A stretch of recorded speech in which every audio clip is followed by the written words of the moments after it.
Bismillahirrahmanirrahim, wa salatu wa salam ala ashraf al-mursalin. Bonjour à tous et bienvenue dans ma vidéo pédagogique sur le cours que j'enseigne à l'université de Gigel, dans l'intitulé est Géométrie descriptive de l'espace GDE 1. Tout d'abord, je commence par me présenter.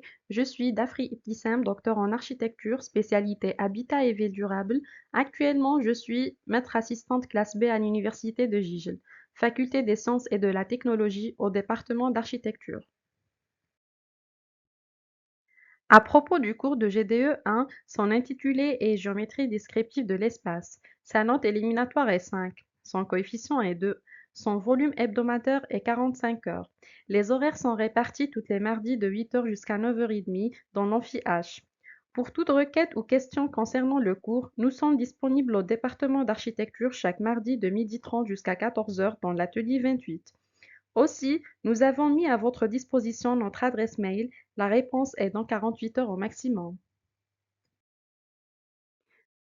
Pour ce qui est objectif de cours, à l'issue de ce cours, l'apprenant sera capable de se rappeler des informations sur la projection orthogonale, interpréter les principes fondamentaux de la géométrie descriptive, employer les techniques de projection pour la représentation graphique, décomposer des formes tridimensionnelles complexes en éléments simples, créer et concevoir des schémas détaillés et précis d'objets tridimensionnels, critiquer et améliorer les représentations graphiques des objets. On passe maintenant aux prérequis. Pour pouvoir étudier ce cours avec succès, l'apprenant doit avoir une bonne maîtrise des connaissances de projection et une solide aptitude à une visualisation spatiale.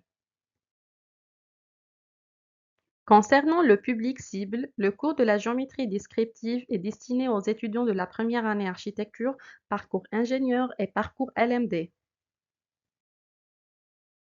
Relatif au chapitre de cours, le cours de GDE se compose de 6 chapitres. Le premier chapitre parle des méthodes de projection, qui sont des techniques pour représenter des objets tridimensionnels pour des surfaces bidimensionnelles. Cela inclut la projection orthogonale.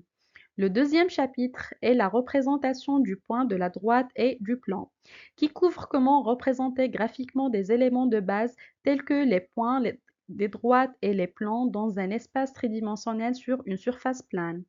Le troisième chapitre présente l'intersection de la droite et le plan, qui aborde comment déterminer les points et les figures d'intersection entre différentes entités géométriques comme les droites, les plans et les volumes.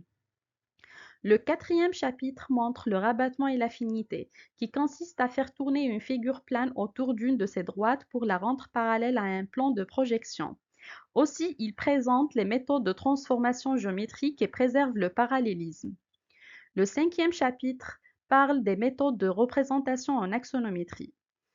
C'est une technique de projection où les éléments d'un objet sont représentés à l'échelle le long des axes de coordonnées. Dernièrement, le sixième chapitre est le tracé d'ombre. C'est une méthode de représentation des ombres projetées par des objets dans une scène en fonction de la position de la source de lumière. Au sujet de mode d'évaluation, la note de cours est divisée en deux parties, 60% pour l'examen et 40% pour les travaux dirigés. La note de ces derniers est répartie comme suit. Une interrogation est sur 10 points, des travaux est sur 5 points. Ces travaux peuvent inclure des exercices et des dessins. L'assiduité est prise en compte aussi dans la note de TD, elle présente 3 points. La participation et l'attractivité des apprenants dans la salle de TD montrent une note de 2 points.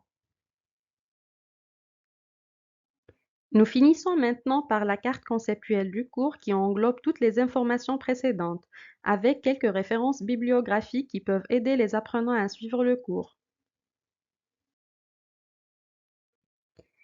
C'est la fin de ma vidéo et merci de m'avoir prêté votre attention.